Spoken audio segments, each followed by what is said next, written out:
تھا۔ بعد اس کے حضرت نوح علیہ السلام نے ایک بستی بسائی جس کا نام سمانین رکھا۔ عربی میں اس کے معنی 80 کے ہیں۔ چونکہ کشتی میں کل 80 لوگ تھے تو اسی مناسبت سے بستی کا نام بھی یہی رکھا گیا، اور آپ نے زمین پر سب سے پہلے آس کا درخت لگایا۔ اور بعد اس کے حضرت نوح نے اپنے بیٹے سام کے ساتھ، جنہیں بعد میں ولی عہد بنایا گیا، حضرت آدم علیہ السلام کے تابوت کو کشتی سے نکالا اور انہیں جہاں وصیت فرمائی گئی تھی وہیں دوبارہ دفن کر دیا۔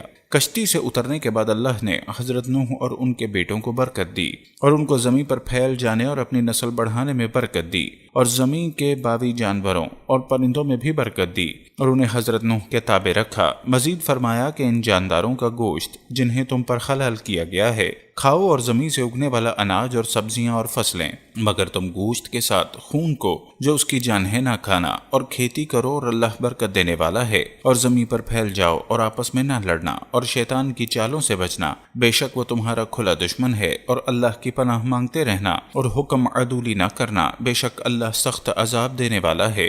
بعد اس عذاب کے حضرت نوح علیہ السلام 40 اور بعض روایات میں ہے 50 سال بعد وفات پا گئے، اور آپ کی قبر مسجد حرام میں ہے۔ حضرت نوح علیہ السلام کے 4 بیٹے تھے، حام بن نوح، سام، یافس اور قنعان، اور اب ہم مختصر احوال ان چاروں کے بارے میں بیان کرتے ہیں۔ سام بن نوح ابراہیمی روایت کے مطابق نوح کے بیٹوں میں سے ایک ہیں۔ سام کی اولاد گورے رنگت کی ہے، جبکہ حام کی اولاد سیفام ہے۔ سام کے 5 بیٹے تھے، ایلام، اسور، ارفقسد، الود، ارم۔ حام بن نوح کے دوسرے بیٹے جن کا تورات میں مفصل ذکر ہے۔ قرآن مجید میں ذکر تو ہے لیکن نام نہیں، اسی واسطے مفسرین میں اختلاف ہے۔ جو لوگ تورات کی روایت کو صحیح سمجھتے ہیں وہ ان کو حضرت نوح کا نافرمان لڑکا بتاتے ہیں، جو کشتی میں سوار نہیں ہوا تھا بلکہ طوفان میں غرق ہو گیا تھا۔ برخلاف اس کے طبری نے غرق ہونے والے لڑکے کو حضرت نوح کا چوتھا بیٹا بتایا ہے اور اس کا نام قنعان بتایا ہے۔ حام کے متعلق لکھا ہے کہ بچنے والے 3 لڑکوں میں سے ایک تھا، اور طوفان میں ختم ہونے کے بعد جب زمین تقسیم ہوئی تو خام کو مصر، سوڈان، جیش اور توبہ کے علاقے ملے۔ ان کی اولاد میں سیفام ہیں، کہتے ہیں نمرود بھی انہی کی نسل سے تھا۔ خام کا ایک بیٹا یام یا قنعان تھا، روایات میں اختلاف بھی ملتا ہے، کچھ کے نزدیک یہ نوح علیہ السلام کا غرق ہونے والا بیٹا تھا۔ خام کی اولاد کے بارے میں تورات میں مذکور ہے، بنی حامیہ میں قوش اور مصر میں فوت اور قنعان کا ذکر ملتا ہے۔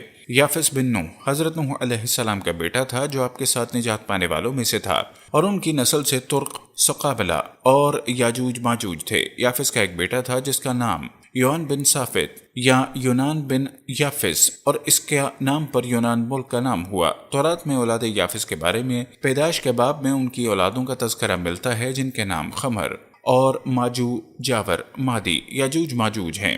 قنعان بن نوح کا وہ بیٹا جو ایمان نہ لایا۔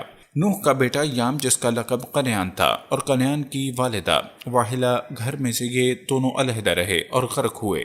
نوح نے اپنے بیٹے کو کشتی میں سوار ہونے کو کہا لیکن وہ سوار نہ ہوا اور غرق ہو گیا۔ حالانکہ تورات کے سفر میں نوح کے 3 بیٹے ہیں، سام، حام، یافس، اور تینوں کا کشتی میں سوار ہونا اور طوفان سے نجات پانا لکھا ہے، اور مفسرین اسلام اس بیٹے کا نام قنعان بتاتے ہیں، حالانکہ قنعان خام کا بیٹا نوح کا پوتا ہے۔ ایک بیٹا اور حضرت نوح علیہ السلام کی اہلیہ یہ دونوں کافر تھے، ان کو کشتی میں بیٹھنے والوں سے مستثنی قرار دیا گیا۔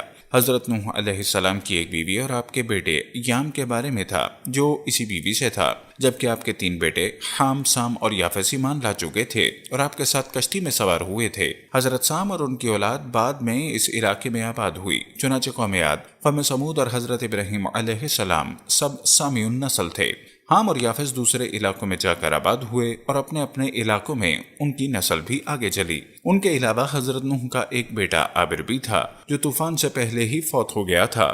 تورات میں مذکور ہے کہ کشتی سے اترنے کے بعد حضرت نوح نے زمین پر کھیتی باڑی کی اور سب سے پہلے انگور کی بیل لگائی۔ یہاں یہ ذکر کرتے چلیں کہ روایت میں آتا ہے کہ شراب سب سے پہلے حضرت نوح کے دور میں ایجاد ہوئی۔ سعید بن الموسیب کہتے ہیں کہ حضرت نوح کے 3 بیٹے تھے، سام، حام اور یافس۔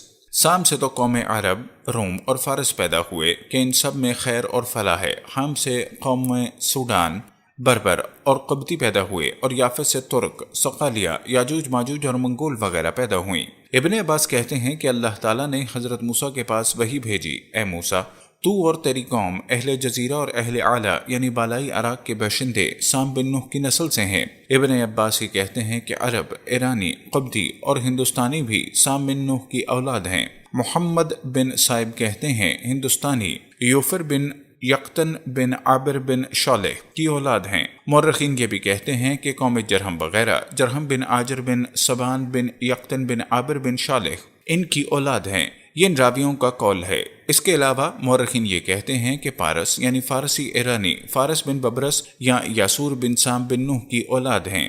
افریقہ کے مشہور بربر قبائل جن میں صائبہ اور قطامہ شامل ہیں، یہ اگرچہ بربر ہیں لیکن امالکہ کی اولاد سے نہیں ہے، بلکہ یہ افریکش بن قیس بن سیفی بن سبا بن قعطان بن عابر بن شالح بن افخشند بن سام بن نوح کی اولاد ہیں۔ کہا جاتا ہے کہ بابل سے نکلتے ہی امالیک نے پہل عربی میں باتیں کی۔